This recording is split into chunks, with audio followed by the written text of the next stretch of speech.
You know what pissed me off is I didn't get to see Oobleck do coffee dashes during combat. You know that dash he does where he's like standing still but like moves? Yeah. I was hoping he was going to do coffee dashes during like combat and he was running like a normal person, and that threw me off. Oobleck is... These past couple episodes have reminded me of Futurama so much. Oobleck reminds me of the episode from Futurama where Fry drinks like 200 cups of coffee, and then he like Fry becomes like Godspeed, and he's just like... Yeah, and he saves everyone in that room. Yeah, he just saves everyone in the room on fire. That's who Oobleck reminds me of. And then like they get into that underground area where there's like... There's just like an underground area, and it's like, oh yeah, that's old New York. Yeah, it's old New York. God, it's fucking it's like old New York. That you can draw some odd parallelisms from RWBY to Futurama. Yeah, I've noticed that a lot. It's just like, I'm like, yeah. Yeah, I don't know where to start, so let's just do it from here. Yeah, I was like, when I was like, Oobleck is slowly becoming best guy, I was trying to make the correlation to our last episode that we recorded, where you said Pure is slowly becoming best girl. She is best girl. But yeah, so welcome to RWBYcast episode 12. Skipping episodes, what is it? 8, we skipped 9, 10, 11. World of Remnant, Kingdoms, 8, 9, 10, the Grimm episode, 11, and then now we're at 12, so... And there's also a Grimm episode next week, if I recall. No, that was... Wait. They said there was going to be a Grimm episode after episode 12, because there's going to be 4 Grimm. Or, not Grimm, World of Remnant, I mean. Yeah, okay, yeah, I was about to say. Grimm was after 10, I think.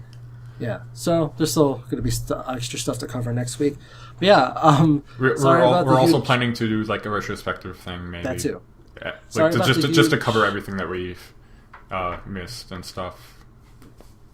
Sorry about the hiatus. I moved and have a new job and have been very busy and having no free time. Wait, you moved? What? Yeah, yeah, I forgot. I didn't really tell. I haven't really talked to Brian in like 5 weeks, so. Yeah, I'm in Downers Grove. What? I'm back in Downers Grove. Oh, okay. So I thought you moved actually moved closer to your job, which is like still 2 hours away or something. My work? Yeah. No, man, I would have to move really far to get closer to my work. But yeah, this is slightly closer to my work. So yeah, I've been really busy. I have like 4 hours of free time a day, and I haven't even had my computer set up until like last week. So yeah, that happened. I've just been doing homework and yeah, you've been in college. Yeah, so I'm you in also college. have more Yeah. free time. So, I guess let's just get started. Welcome to RWBYcast. Oh shit! Did I not say that? No, you did. I'm making a joke here. Fuck. I didn't. I'm Joe, and that's Brian, Yo, the other guy who's talking. So this. Actually, no one's going into the last episode of this fucking thing now. Nobody. Wait, what? No, nobody's listening to episode 12 of fucking RWBYcast without watching a prior episode. There's always that hope, man. There's always that hope. All right, so chapter 12 is called The Breach, and it's didn't go as badly as I thought. I was really expecting like a tremendous amount of chaos, and like we were going to start the next like season in ruins, but like they handled it like in the first half of the episode. Yeah, which there's like I was talking to Brian earlier. I tried new note taking procedures for this episode, and for my notes I was like, okay, this is what we learned so far, and then like halfway through 2 minutes into the episode, I pause it and I'm like, I have a new theory. Here's a new theory, which was the operation was going to take place when a lot of students, like when the White Fang were going to invade, was originally supposed to take place during when all the students were out like on their missions, and there was a lot of personnel outside of Vale and whatnot, so that when the White Fang invaded, Beacon would like send all their forces to like help out Vale and they'd have like a skeleton crew defending Beacon, or like just occupying Beacon, like mostly students and whatnot. And like I thought this was the case that Cinder like was at Beacon and she wanted to steal something there. But then like immediately after I unpause the scene, Cinder shows up to the like the city, and she's like helping people out. Everyone's helping people out. I'm like, oh, that theory is wrong. So like, it was even weird, like, that she helped out. Like, I wasn't expecting that. I was with you. I'm like, she's probably infiltrating the school. This is a distraction. Yeah, that's what I thought as well. The fact that she helped out was weird, but the worst thing is, like, why was she in her red dress? I don't remember. Like, I don't remember the clothes or anything. So she was wearing her dress that she used when she fought Glinda in episode 1. Yeah, so I'd find that weird, but I wouldn't find it as weird as like I don't know, because it's been like a long time since then. But like, not for them. It's only been like what, a semester. Yeah. Also, she embeds dust into her clothes. Also, she's a fire user, so if she was to fight off any Grimm, they would all notice that her clothes glow. She's a fire user, both fitting Ruby's description. That was also something that was going to bother me. Like, when she showed up to fight, I didn't actually see her fighting. I saw, like, Mercury fighting and... Yeah, just Mercury, I think. Anyway, like... Because I was like, wouldn't Ruby recognize her weapon, which was, like, a bow and arrow and scimitars when they were fighting? So, yeah. It threw me off. I guess maybe her goal was to, like... build up some type of tie with the other people. Yeah, like I was saying earlier, when my old theory was wrong, I immediately created a new theory, like directly after I saw them show up to the fight, and I was like, okay, so Cinder and company are trying to prove that they are the good guys, and they're trying to build some trust with the others in order for some kind of goal. And I don't know what that goal is, but yeah. Man, remember how, like, everyone thought that this season was going to be the fucking tournament? And it's like, it turns out the tournament's going to be next season. And hell, it might not even be next season. Because apparently every season of, like, this season of RWBY was, like, a week in terms of their time. And the next season of RWBY could easily just be another week, and we might have to wait another season for the tournaments. Yeah, I was so sure that they're going to have, like, the operation was going to take place during, like, the tournament and like all this other stuff, and I was just like, yes, now it seems like it's never going to take place. yeah Maybe the tournament's the actual like finale of the series. I don't see this series ending anytime soon. Yeah, I know, the tournament's going to be in 10 years. Yeah. Oh man. Yeah, so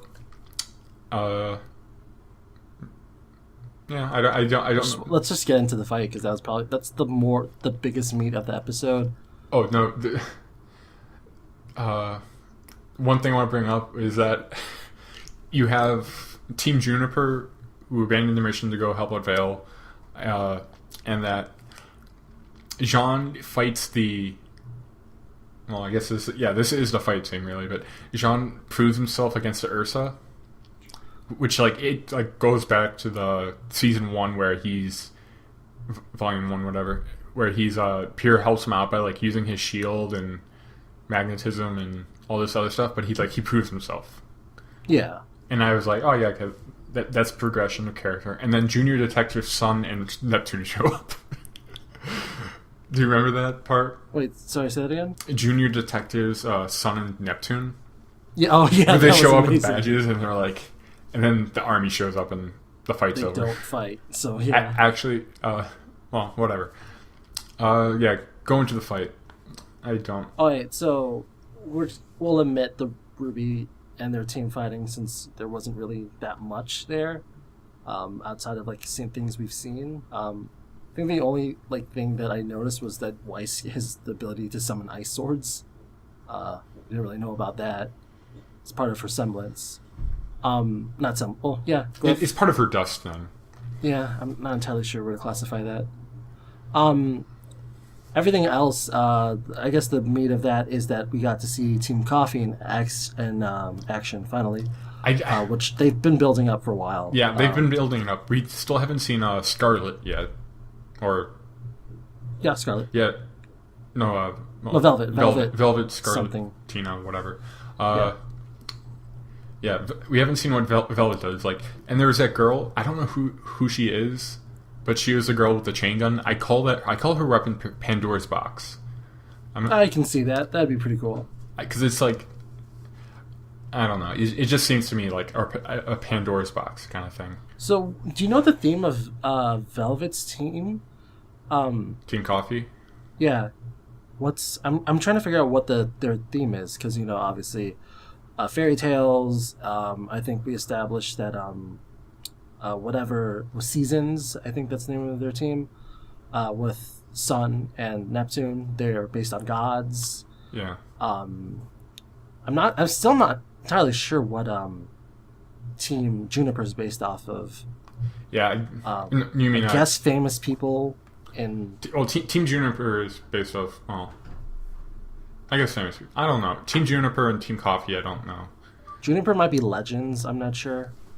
Because there's a legend of the Joan of Arc. I know of Joan of Arc, but I assume Nora is a nod at some type of Norse thing. People say Thor, maybe. Pyrrha is obviously a nod at Pyrrha, the son of, son of. Yeah. What's that thing in the leg that people say is like the biggest weakness? Achilles. Yeah, Achilles' heel. Pyrrha is the son of Achilles. Mm-hmm. So it might be legends. And Ren is just Monty. Yeah, Ren's just Monty. But yeah, I haven't been able to figure out. I assume that their team was based off of sweets, like velvet, chocolate velvet cake. Red velvet cake. Yeah, red velvet cake. It's chocolate, but yeah. And then one of their names was Fox. Fox. So yeah, that kind of just disproves that. There got to be something. I'm not sure. Pandora's box was dope. Mm-hmm. That fucking chain gun was awesome. Was not expecting that. I also wasn't expecting that character to kick the Grim in the balls. Yeah, that character's badass. Oh my gosh. Like at one point I'm like, is she just beating up things with a purse? That's awesome. Yeah. One guy on the team just has big sword. I like it. There's been no big sword characters in the whole show so far. And then Fox is the guy with the gauntlet slash with shoulder blades. Well, like not shoulder, elbow blades. Well, the thing, yeah, it's like they're attached to the wrist, and then the blades just jut out from their his gauntlets. Yeah. And there was one point where it seemed like he was going to stab a Grim, but he just punches it, and I'm like. He kind of does the double fist. Yeah, he does a double fisting, and but it looks like he's setting up for the stab, and then he just punches. And I don't understand that, but yeah, that happens. Yeah, and then Velvet, who apparently her technique or weapon or whatever she uses has to be built up during time. The only correlation I can draw from that to anime is the pacifier used by that dude in Yu Yu Hakusho. That's the first thing I thought of. Oh yeah. If you're not familiar with Yu Yu Hakusho, I haven't watched it in a while, but yeah.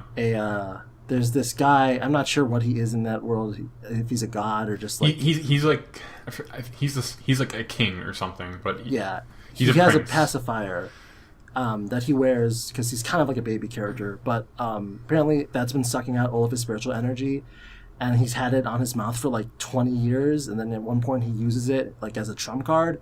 So possibly. Because I'm almost positive Monty's watching Yu Yu Hakusho, and so is Carrie and Miles. It's a possibility that Velvet's weapon, item, whatever, works on a principle similar to that, where the longer you don't use it, the more powerful it is. So it was kind of a little cock tease about that, but I'm sure we'll see it eventually. Yeah, eventually. But something else also happening during the battle. I guess the other part would be Ozpin and James. No. We're not skipping over this part, Brian. Oh yeah. Sorry, that wasn't on purpose. So we got to see Port and a Black fight for a little bit. Honestly, this is what happens. Professor Port shows up. The battle is pretty much over at this point because he showed up. He's like he literally meets Oobleck, and then both of them fire a single shot, and the battle is over. Don't you have a thing to get to soon? Can we not do this for 2 hours? No, I have an hour to talk about him. But yeah, literally it's just he shows up and he fires a single shot from his blunder axe thing.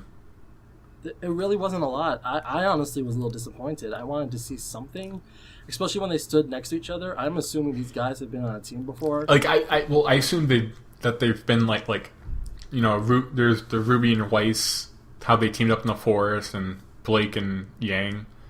Yeah, I assume that's their teammates. Yeah, I assumed that too. And then they just shot. I was assuming they just nodded at each other. I'm like, okay, yeah, they're equals now. And then they fire, and it's just super awesome. Honestly, and everyone forfeits their lives. Honestly, I was like, that's it. Oh man, I was waiting for some sick team up combos. Yeah, but nah, they just shot. Yeah, they just shot, and it's just fucking. He doesn't even kill anyone with his axe. I was waiting for that.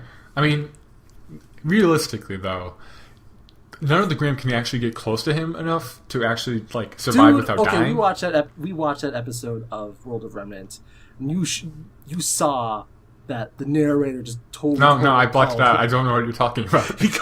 She called him out on his bullshit. I don't know what you're talking about. Okay, whatever. Professor Port is famous for bringing back one of the Grimm alive and caging it. Yeah. But to be fair, it was pretty meh. It was something that Weiss could kill by herself. It's not But it's really hard. It's really hard to take them alive. Apparently. Yeah.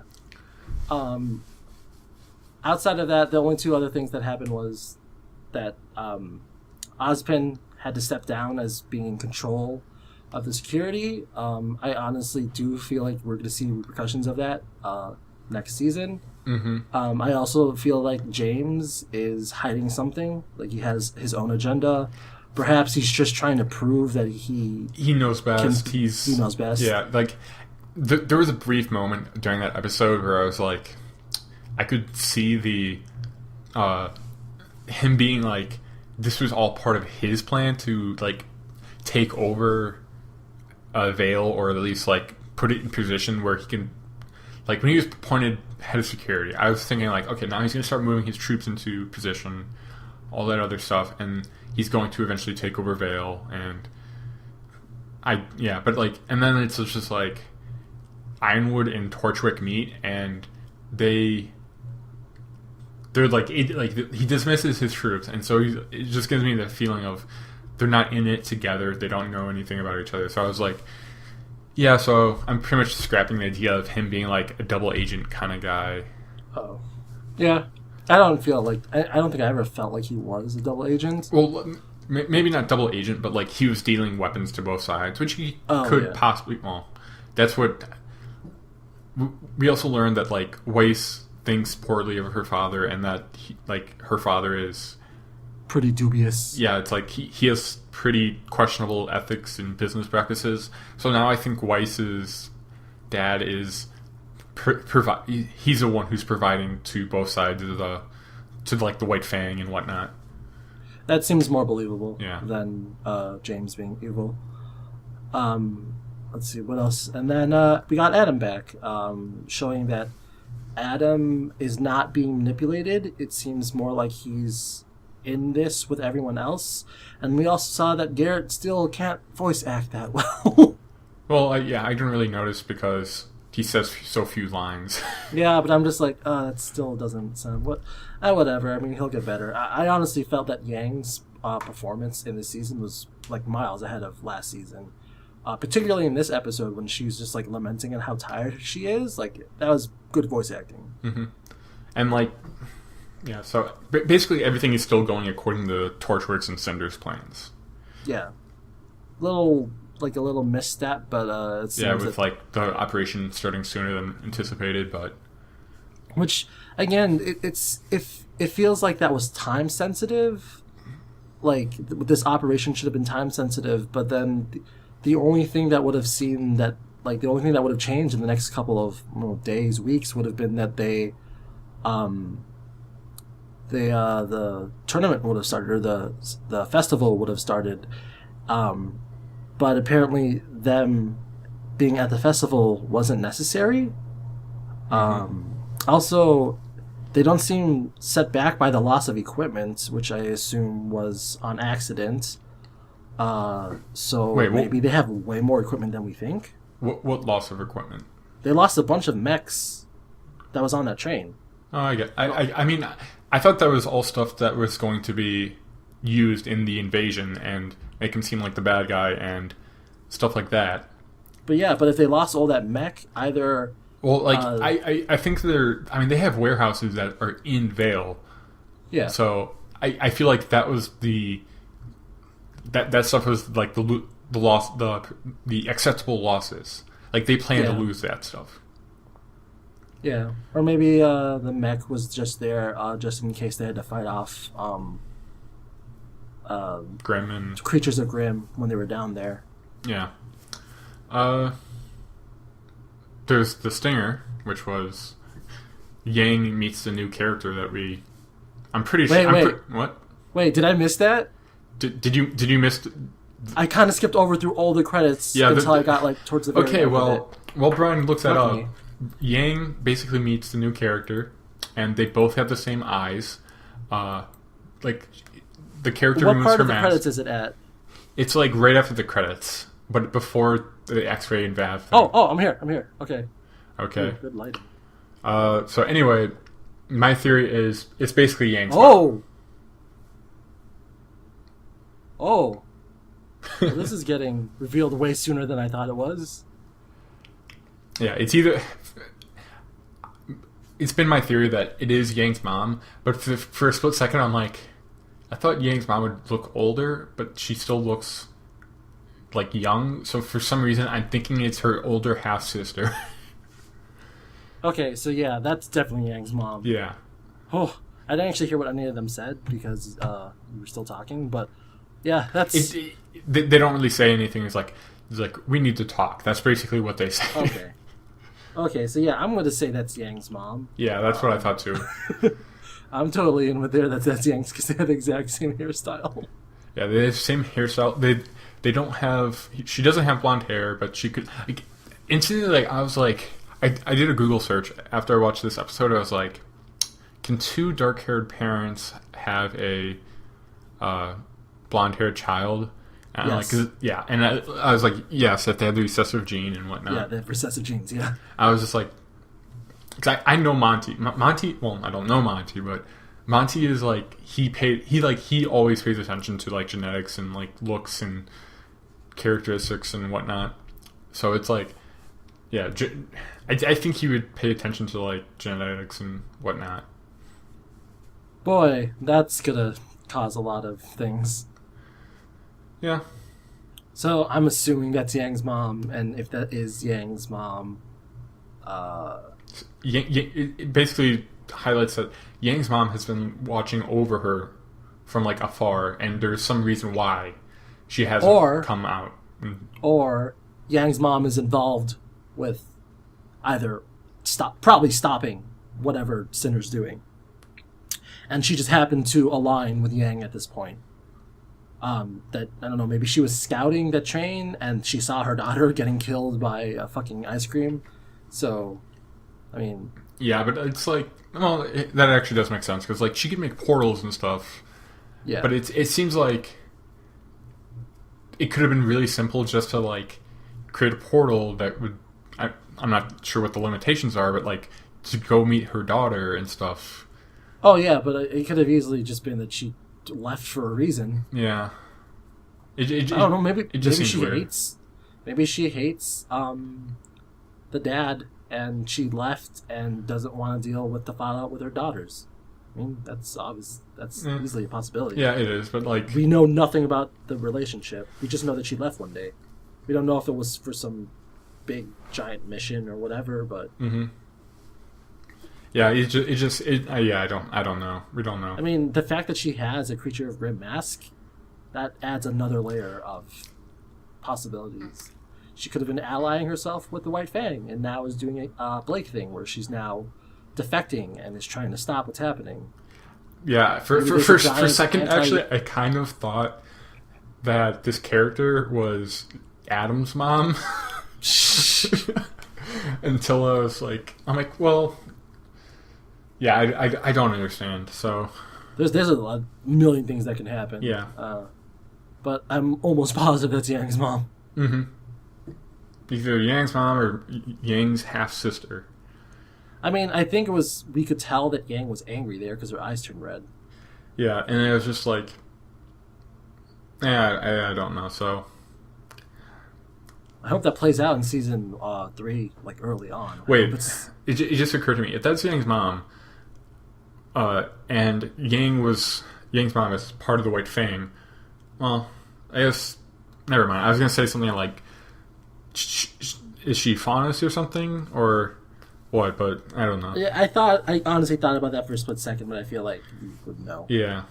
Like, it's really easy if you're Faunus. Like, you should be able to see in the dark. Mm-hmm. But yeah. That's an odd thing shared by all those people, since seeing in the dark seems like a cat thing. And, like, I mean, Sun is part monkey. I don't think he should have the ability to see in the dark as being part monkey. Yeah, I don't know. But whatever. I think that's pretty much everything. Yeah, I'm kind of like, I don't know what else to talk about until like the retrospective thing. Yeah, I looked at your notes and I saw Stinger and I'm like, oh, he wants to talk about X-Ray and Vav. I didn't even read about Yang meets new character. Yeah. Oh man, I can't wait for the. There's got to be a fan name for that character already. Yeah. There's got to be. Yeah, Yang's mom. And it probably changed like now that we know that she looks like Yang. I forget, I think we know the name of Yang's mom. I'm just completely blanking on what it is.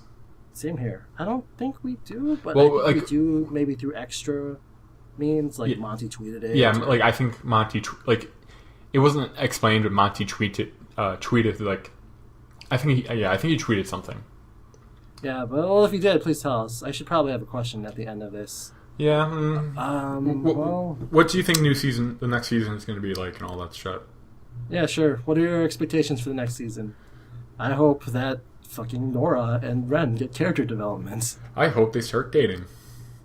Yeah, I'm down with that. I was joking, but okay. No, I'm still down with that. Fuck you. Well, sorry about the hiatus. We will see you guys probably next week. May take another week after that. I'm still setting stuff up.